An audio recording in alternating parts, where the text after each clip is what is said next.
Fala pessoal, tudo bom? Boa noite. Vamos aqui para mais uma aula de motor, tá?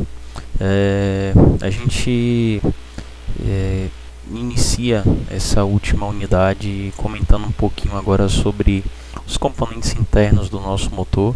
A gente vai falar hoje sobre os conjuntos móveis. Provável que na aula da semana que vem a gente aborde a respeito dos demais, né? Virabrequim e o nosso cabeçote, e aí a gente passa a dar um foco um pouco maior também na questão do próprio cabeçote, tá? A aula de hoje, como eu falei, é um pouquinho sobre os conjuntos móveis, onde nós iremos falar mais um pouquinho não, um pouco mais a respeito do pistão, né, do conjunto pistão, e a gente vai entender quais são as peças que compõem então esse conjunto, tá certo? Bom, como eu falei a vocês algumas aulas atrás, né, a função de um motor de combustão interna é transformar a energia química presente nos combustíveis em trabalho, né, trabalho esse que se dá na forma de energia cinética, em que esse movimento gerado através do motor, e aí eu falo mais especificamente o movimento ascendente gerado do pistão, ele é transformado em um movimento rotativo, em que será encaminhado até a caixa de marcha, e da caixa de marcha, né, através do restante do conjunto de transmissão, e aí eu posso citar diferencial, semi-eixo, vai chegar então até as rodas, fazendo com que o veículo possa ser movimentado, né? Então a energia produzida na queima do combustível, ela termina movimentando os êmbolos, as bielas e a árvore de manivelas. O êmbolo e a biela, né, é basicamente duas peças que se comunicam, né? O êmbolo, essa parte superior, e a biela, essa parte média e inferior, e que nós chamamos, né, essa junção, esse conjunto aqui de pistão, tá? Apelidamos aí o nome de pistão. A árvore de manivelas é o próprio virabrequim, onde será preso, né, através aqui dessa cabeça da biela, tá? Então a cabeça da biela, essa região aqui abaixo, a gente tem aqui a capa da biela, ou também conhecido como mancal da biela. Então o virabrequim é uma árvore de manivelas, e em uma das partes do virabrequim, mais precisamente aí no nosso moente, a gente vai ter preso aqui, né, esse nosso pistão. Como eu disse a vocês, o assunto virabrequim vai ser bem provável que seja na aula da semana que vem, tá? Bom, então esse conjunto como um todo, né, tanto o êmbolo, a biela, ou o pistão, né, caso queira a gente chamar ele como um todo, e o virabrequim, eles estão sujeitos aí a diversos desgastes e deformações, né, já que a energia química do combustível, ela se transforma em energia cinética através da sua combustão. Então ocorre uma geração de calor, né, no interior do motor, e esse calor é responsável por elevar as temperaturas, né, consequentemente nós teremos aí dilatação de metais, e aliado, né, ao movimento ascendente, ou seja, o movimento de subida e descida dos pistões, a gente também vai ter a geração de atrito, né, e vimos na aula da semana passada no sistema de lubrificação que quando temos atrito, a tendência é que nós tenhamos um desgaste, tá? Bom, falando um pouquinho então de forma separada de cada um desses componentes, né, a biela, ela é uma peça constituída de aço que transmite o movimento retilíneo do êmbolo, né, da parte superior do pistão até a árvore de manivelas, né? Então ela tem esse aspecto aqui, esse formato em I, onde nós temos o pé da biela, que é essa parte de cima, tá? E a cabeça da biela é essa parte de baixo. A cabeça da biela, ela vai presa ao virabrequim, enquanto que o pé da biela vai preso ao nosso êmbolo, tá certo? Percebam que a gente tem um orifício aqui, né, um furo, através desse furo onde nós iremos prender o tão famoso, né, pino do pistão, ou pino do êmbolo, tá certo? A biela, como eu disse a vocês, ela tem um corpo num perfil em I, isso para que a gente consiga aumentar a rigidez e reduzir o peso, tá? Em alguns tipos de biela existe um orifício ao longo do corpo para poder conduzir óleo lubrificante. Então na parte interna aqui é como se a gente tivesse um canal de lubrificação em que nós pudéssemos conduzir o óleo lubrificante para que esse venha reduzir ainda mais, né, o nosso atrito, tá? As bielas, apesar de serem na grande maioria produzidas em alumínio, a gente pode ter outras composições que venham a proporcionar uma maior rigidez, né, uma vez que nós podemos encontrar também motores com uma quantidade de esforços maiores, né, devidos aí às maiores cilindradas e maiores potências que nós podemos encontrar, tá? Como eu disse a vocês, a cabeça da biela, que é essa parte de baixo, ela fica presa ao virabrequim. Essa cabeça da biela, ela é formada por dois outros subelementos, né? Uma cabeça, digamos assim, fixa, e nós temos a capa ou o mancal móvel, né? É através dessa ruptura desse componente que a gente consegue prender essa biela no próprio virabrequim. Essa região, inclusive aqui, né, de ruptura, ela é de fato rompida, né? É uma região de fato fragilizada. Antigamente ocorria um corte aqui, como se fosse um corte a laser, só que a superfície da cabeça e a superfície da capa ou do mancal, né, terminavam sendo superfícies lisas. Então elas não tinham uma... Como é que eu posso dizer a vocês? Elas possuíam um grau de deslizamento entre elas, apesar de existir um parafuso que trava o mancal na biela, né? E aí, por conta disso, os engenheiros conseguiram chegar num tipo de fabricação em que o material ele é fragilizado, né? E aí a gente tem essa peça sendo fabricada de forma única e depois ela sendo rompida, né, de forma que essa ruptura ou essa parte fragilizada ela possua um encaixe muito mais eficiente do que um corte liso. Para poder exemplificar isso de uma forma um pouco melhor, eu vou deixar um videozinho aqui na nossa sala do Google Class, né, que mostra um pouquinho aí sobre essa falha, né, ou essa ruptura que nós temos aqui em relação à nossa cabeça da biela, tá? Bom, mas como eu disse a vocês, né, a biela ela é dividida em duas partes. Essa parte aqui de baixo, o mancal ou capa, essa parte aqui da cabeça, nós temos o corpo, né, e nós temos aqui o pé da biela com a presença do pino, em que esse irá prender o nosso êmbolo, tá certo? Aqui nessa montagem da biela, quando nós vamos montar a biela sobre o virabrequim, é comum que nós tenhamos um material de sacrifício, né, já que se a biela fica subindo e descendo, fazendo esse tipo de movimento e proporcionando uma rotação ao virabrequim, a gente tem um material de sacrifício para que esse seja sacrificado ao invés da gente desgastar, né, o nosso conjunto biela e virabrequim. Esse material de sacrifício ele recebe o nome de casquilho ou de bronzina, tá? Que é essa foto aqui que vocês estão observando. Então os casquilhos ou as bronzinas são materiais produzidos em aço. Na verdade são várias ligas que nós temos aqui, como se fossem camadas, né? Daqui a pouco a gente tem uma imagenzinha que exemplifica essa fala, e onde a função deles é ser um material que reduza, né, o atrito entre os componentes que eles estão unindo, né? No caso, os principais componentes que utilizam casquilho, por exemplo, eu dei no plural, mas vai terminar sendo no singular, né? É o próprio virabrequim, né? Aí o encaixe do virabrequim sobre o bloco utiliza casquilhos, e o encaixe das bielas sobre o virabrequim, que não deixa de ser um virabrequim, né, também utiliza casquilhos, tá?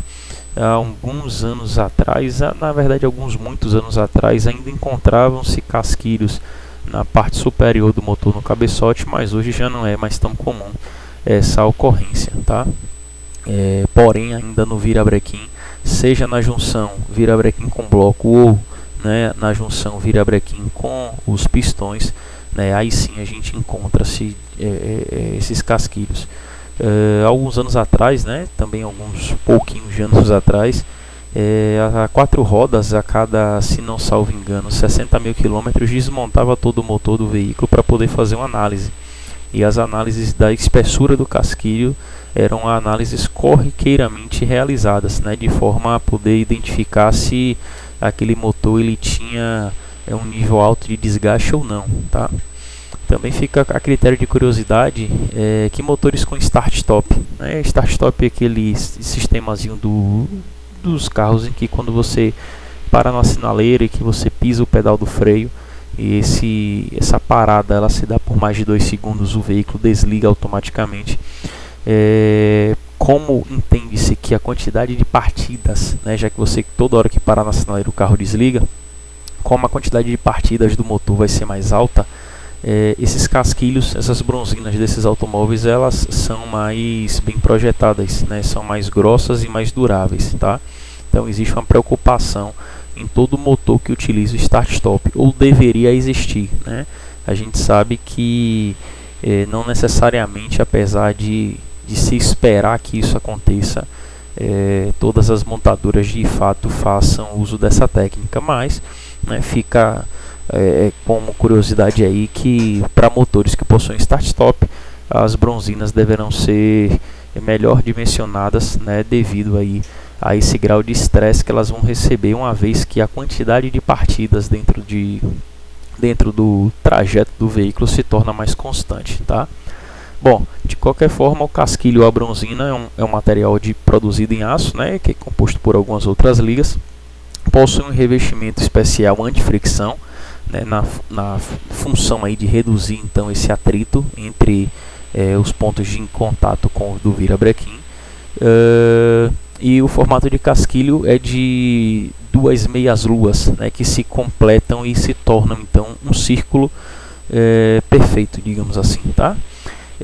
Os casquilhos geralmente eles são constituídos de 3 partes, que é o canal de óleo lubrificante, um orifício de óleo. Então lembrem que eu falei a vocês aqui, ó, que algumas bielas elas possuem um canal de lubrificação. Então se ela é furada aqui no centro, né, esse canal de lubrificação vai chegar até aqui, essa parte onde a gente vai ter o encaixe do casquilho, e através desse furinho, ó, né, coincide com o furinho que nós temos também no casquilho, e aí o óleo lubrificante ele pode circular, né, pela peça como um todo.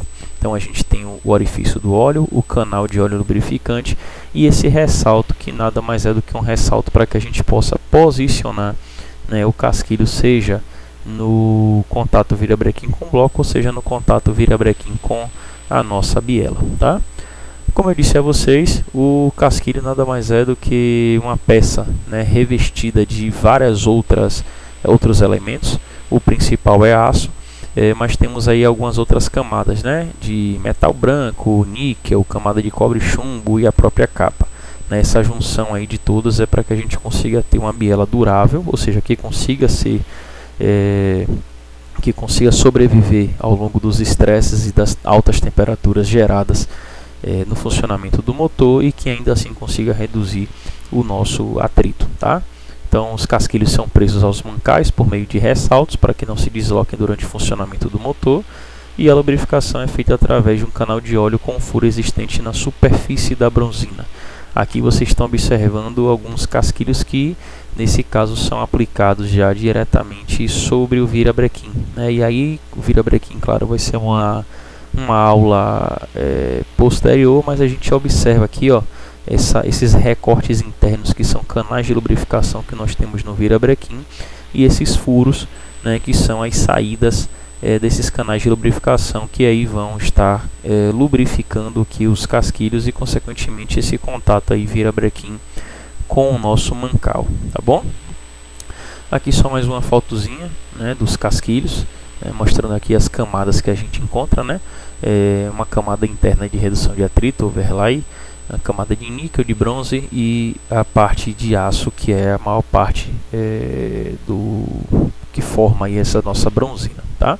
Essa imagem aí é apenas para a gente representar onde ela vai sendo presa. Então nós temos aqui um bloco onde nós colocaremos os casquilhos nessas meias luas, cada um dessas regiões aqui, desses mancais.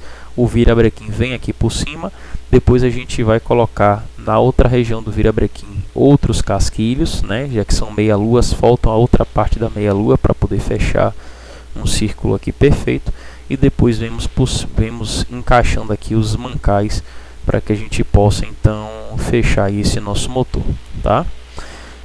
Uma outra parte, né, a gente começou falando do pistão, e aí eu comentei que era dividido em 2 partes, que era a biela e o êmbolo.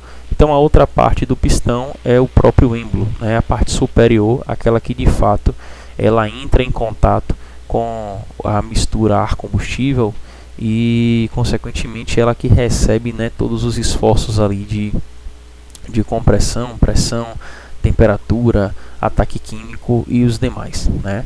Então o êmbolo transmite a força de expansão dos gases no cilindro para a árvore de manivelas por meio da biela, né? Por isso o êmbolo ele precisa ter algumas características, como baixo peso, alta resistência e rápida dissipação do calor.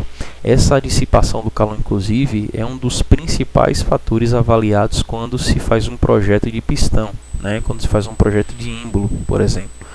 Isso acontece porque, vamos supor aqui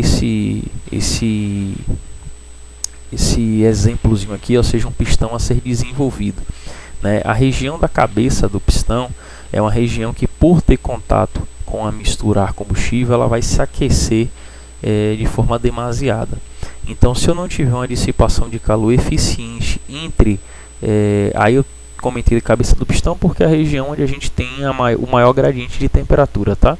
Mas lembrem que por ser uma peça metálica, a gente tem uma condutividade térmica considerável, o que nos leva a ter temperaturas próximas, né, em relação à cabeça com a saia, tá? A saia seria aqui esse final aqui do nosso êmbolo. Então é necessário que ocorra essa dissipação de calor eficiente, porque se a gente tiver um pistão muito quente ou absorvendo muito calor, apenas quando a gente tiver a nossa admissão de ar combustível e começar a compressão, a gente pode fazer com que o próprio calor do nosso pistão seja suficiente para fazer com que a mistura ela venha a detonar, ou seja, sem a necessidade de uma centelha, eu consigo provocar uma explosão da minha mistura, e isso é bastante prejudicial ao motor, tá? Esse evento é um evento também conhecido como pré-ignição, e isso faz com que ocorram picos de vibração dentro do nosso motor que ao longo prazo vão contribuir aí com o maior desgaste das peças, tá? Então geralmente o êmbolo ele é fabricado em liga de alumínio, mas como eu disse a vocês, também pode ser modificado e ter o acréscimo aí de outros materiais para poder fazer com que ele seja mais robusto e mais durável. Trabalha no interior do cilindro do motor, fazendo um movimento retilíneo e alternado, ou seja, um movimento de sobe e desce, tá? O seu diâmetro ele se adapta ao diâmetro do cilindro, e aí na aula da semana que vem a gente vai comentar sobre isso, mas o diâmetro, né, não necessariamente do pistão, mas o diâmetro do cilindro é esse quem determina, junto com o curso que o pistão ele executa dentro do cilindro, é esse que determina a nossa cilindrada do motor, tá certo?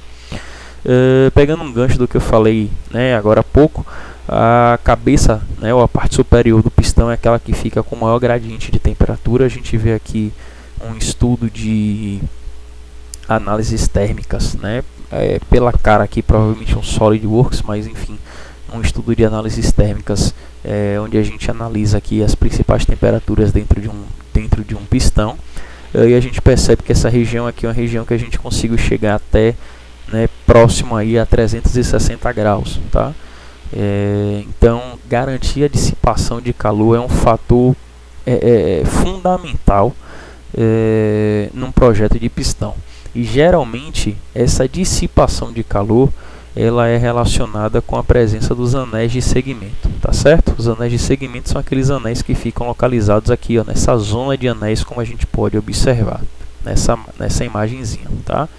Então a cabeça, a parte superior do êmbolo, ela recebe a força de expansão dos gases e aí chega em temperaturas altíssimas. Essa região da cabeça é uma região que a gente pode ter diversos desenhos, tá? E através desses desenhos a gente vai ter comportamentos diferentes no nosso motor, né? Dependendo aí da forma geométrica, né, que essa cabeça do pistão ela se apresente. Comumente ela fica sempre sendo classificada em até 3 tipos, né? Uma superfície plana ou neutra, uma superfície côncava ou uma superfície convexa. Cada uma dessas traz diferentes características para o funcionamento do motor, uma vez que ela termina influenciando em 2 parâmetros muito importantes. O primeiro, que é a taxa de compressão, e o segundo que é a atomização, ou, né, em outras palavras, o fluxo que a mistura ar e combustível termina executando no momento que ela entra então no pistão. Em relação ao fluxo, eu não vou comentar muito por agora, mas eu vou focar um pouco mais na taxa de compressão, que essa é um dos parâmetros que alguns estudiosos trazem como parâmetro principal, né, no projeto de motor de combustão interna. A taxa de compressão, ela basicamente especifica quantas vezes a mistura é comprimida durante a fase de compressão. Ou seja, a gente tem uma forma aqui de um cilindro e o pistão, né, que executa o movimento para baixo e para cima. Quando a gente desloca o pistão todo para baixo, a gente chega numa região chamada de PMI, ponto morto inferior. Digamos que é exatamente esse desenho aqui agora, essa região daqui, esse ponto aqui vermelho, seja o nosso PMI, o nosso ponto morto inferior, ou seja, é onde o pistão chega, a parte mais baixa que o pistão chega. Então observe que se a gente está no tempo de admissão, né, a gente admitir uma mistura ar-combustível, e essa mistura ar-combustível, por ser uma mistura, né, de origem gasosa, né, vapor mais gás, a gente tem então uma tendência a que toda essa área, todo esse volume disponível, né, do cilindro, ou seja, esse espaço que o pistão desceu, ele seja preenchido com esse ar e combustível. Como vocês sabem, né, o ar ele consegue ocupar em qualquer ambiente, né, por conta da sua compressibilidade. Ou seja, se a gente tem uma sala de aula, né, e a gente soltar 1 grama de oxigênio, aquela 1 grama de oxigênio vai tomar o espaço da sala como um todo. Se a gente tem um motor, um espaço confinado pequeno, e a gente coloca também 1 grama de oxigênio, aquela 1 grama de oxigênio também ocupará todo aquele espaço, né, disponível ali dentro do motor, tá? Então, quando a gente admite o ar combustível, toda a mistura ela fica concentrada nessa região. Porém, após a admissão, a gente tem um tempo de compressão em que o pistão ele vai se deslocar do PMI e vai até o PMS, que é o ponto morto superior. E no momento em que ocorre esse deslocamento, toda essa região que estava repleta de ar e combustível, ela se torna uma região muito menor, e toda essa massa que vocês estão vendo aqui de ar e combustível passa a ficar não é isolada, mas ela passa a ser comprimida e ocupar apenas esse espaçozinho aqui, né, que restou para essa massa de ar e combustível. E é justamente essa relação que nós temos de área anterior, né, e a área final, que nós chamamos aí, né, de taxa de compressão. Na verdade, área, porque esse desenho é bidimensional, mas seria volume, tá? Então, o volume disponibilizado no PMI e o volume disponibilizado no PMS é que determina a taxa de compressão, ou seja, a quantidade de vezes, né, que um combustível, que a mistura e combustível, ela foi comprimida. E essa é uma informação muito necessária para a vida do motor, porque quanto mais taxa de compressão, ou seja, quanto mais vezes nós conseguimos comprimir a mistura, teoricamente, maior será a nossa combustão, a força de combustão no momento que a gente lança a centelha ou que a gente lança o combustível, diesel, né? Só que se isso é uma verdade, quanto maior a taxa de compressão, maior é a pressão, consequentemente maior a energia gerada, né, a gente poderia ter taxas de compressão infinitas, porque a gente teria máquinas, né, com rendimento muito maiores. Porém, o próprio combustível ele não suporta muitas vezes toda essa compressão, uma vez que quando você termina comprimindo essa mistura de combustível, você termina aumentando a pressão e a temperatura. Então chega num determinado momento que o combustível encontra uma situação de pressão e temperatura tão alta, né, que ele, sem a necessidade da centelha, né, agora falando um pouco mais a respeito do motor de ciclo Otto, ele vai detonar, né? Então a gente tem alguns limites de taxa de compressão em que os nossos combustíveis conseguem operar, tá? Por isso que a gente não pode sair, por exemplo, a grosso modo, rebaixando os cabeçotes dos motores para conseguir altíssimas taxas de compressão, porque a gente chegaria numa situação em que o combustível ele entraria numa detonação o tempo inteiro e seria bastante prejudicial ao nosso motor. Bom, a taxa de compressão, como eu disse a vocês, ela é calculada em função da relação do volume total, né, que foi toda aquela área quando o pistão estava em PMI, pelo volume da câmara, que seria apenas aquela regiãozinha quando o pistão encontra-se em PMS. Então aqui a imagem mostra bem, o pistão se desloca do PMS até o PMI.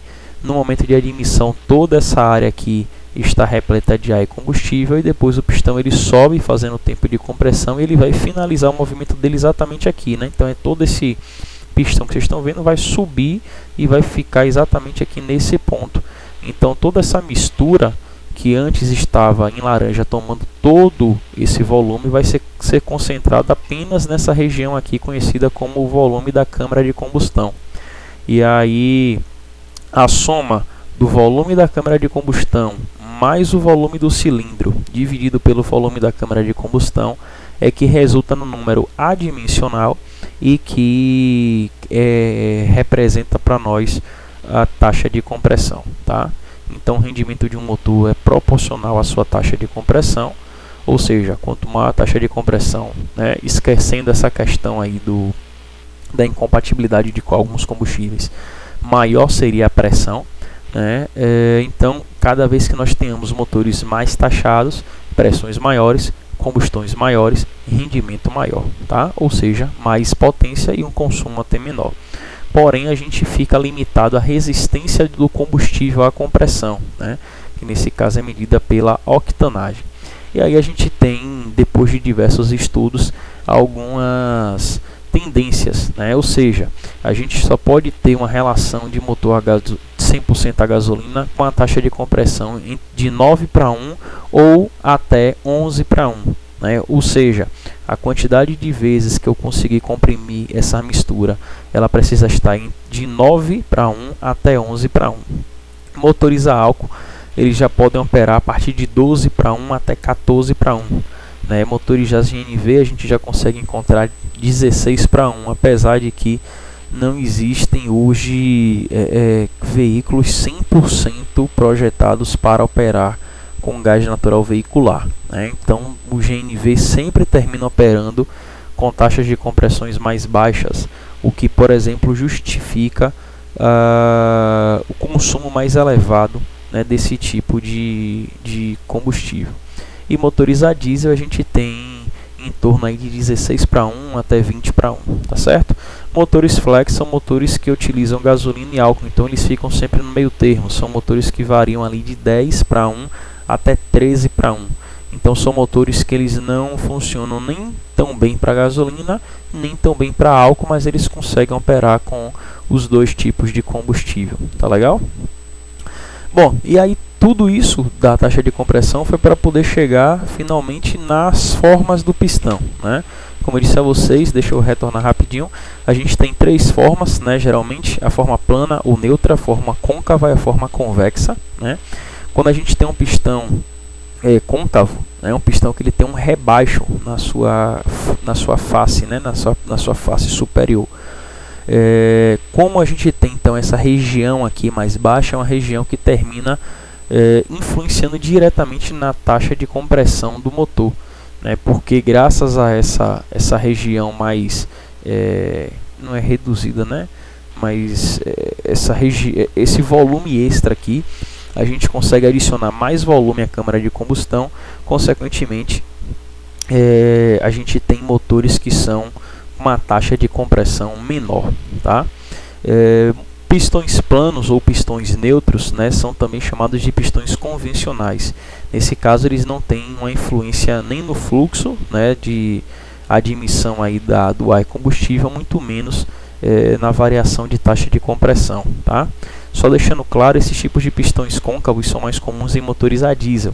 Aqui a gente já tem motores Otto que utilizam pistões planos, e nesse caso dos pistões convexos, isso é mais encontrado em motores também ciclo Otto, porém agora de injeção direta de combustível. Então eles possuem esse domo aí, né, como se fosse esse cone que adentra um pouco mais a câmara de combustão, e devido a essa característica ele tem elevadíssimas taxas de compressão, tá? Aí, como o combustível ele termina sendo injetado na própria câmara de combustão, a gente reduz um pouco aquela tendência da detonação, mas a gente não consegue reduzir 100%. Mas aí nesse caso o combustível, né, não está 100% submetido a aquelas elevações de pressão e temperatura quando o pistão ele faz o tempo de compressão, tá certo? Eu disse a vocês ainda também na metade da aula que vou tomar logo esse exemplo aqui, essa foto como exemplo, que é necessário a gente ter um arrefecimento, né, uma transferência de calor entre o pistão e o restante do nosso motor. E isso é possível graças aos anéis de segmento, né? Apesar dos anéis terem função de selar essa câmara de combustão, né, de permitir a lubrificação, né, de um pequeno filme de lubrificante sobre as paredes do cilindro, a principal função deles, na verdade, é de poder transmitir, né, a temperatura, ou seja, de remover esse calor todo gerado da combustão que passa para o pistão e enviar esse calor, né, para o bloco do motor, que consequentemente vai ser arrefecido graças ao sistema de arrefecimento, tá? Então por isso que a gente não pode jamais tolerar motores que não tenham, por exemplo, pistões, que não tenham pistões, que não tenham anéis de segmento nos pistões. Então, além da tarefa de selar a câmara de combustão, os anéis também têm a função de dissipar o calor da superfície dos nossos êmbolos, tá? Comumente nós temos 3 anéis de segmento, que são anéis diferentes. A gente observa aqui o Ring 1, Ring 2 e Ring 3, né? Pior que eu misturei inglês com português agora, né? Que seria o 1, 2 e 3. Mas enfim, o anel 1 ele tem um tipo de formato, que é um anel mais raspador, enquanto que o anel 2, né, já é um anel... desculpe, o anel 1 na verdade é um anel de compressão, tá? Corrigindo, é mais um anel de compressão. Enquanto que o anel 2 a gente já percebe que tem uma superfície mais raspadora de óleo, né, onde a gente remove parte do óleo lubrificante, e o anel 3 é um anel de lubrificação. No exemplo ao lado aqui, nessa foto ao lado, a gente está vendo um conjunto de 4 anéis, tá? Antigamente era comum a gente encontrar alguns motores que utilizavam 4 anéis, inclusive até alguns motores que utilizavam apenas 2 anéis. Porém, atualmente o que mais encontramos são motores que utilizam 3 anéis, tá? Então, o primeiro anel aqui em cima, que está mais próximo ao topo, é um anel de compressão, enquanto o segundo é um anel de raspagem, o terceiro é um anel de lubrificação, tá certo? As principais evoluções tecnológicas a respeito desses anéis foram sobre o material que compõe esses anéis e o seu peso, né, fazendo com que a gente tivesse anéis mais leves para que esses não viessem a comprometer o motor, ou seja, com metais e consequentemente componentes mais leves a gente tem um melhor consumo do combustível. Ainda falando um pouquinho sobre os êmbolos, nessa parte de baixo aqui da saia a gente tem uma região aqui onde a gente tem um tratamento térmico, onde tem uma redução, né, da nossa fricção, né, do nosso atrito do pistão com o cilindro, tá? Isso é utilizado também, né, objetivando aí a questão do consumo, você fazer com que o motor consiga operar de uma forma mais lisa, né, mais simples, e aí a gente gasta menos combustível para fazer com que o motor ele venha operar, tá? E para finalizar, a gente tem o pino do pistão, né, que é um pino que vem prendendo o nosso êmbolo à nossa biela, e aí a montagem fica exatamente como vocês estão vendo. E a gente tem uma curiosidade, né, é que se a gente pegar e traçar uma linha média exatamente sobre o centro desse pino, a gente vai perceber que o pistão, a montagem do pistão, ela é descentralizada, tá certo?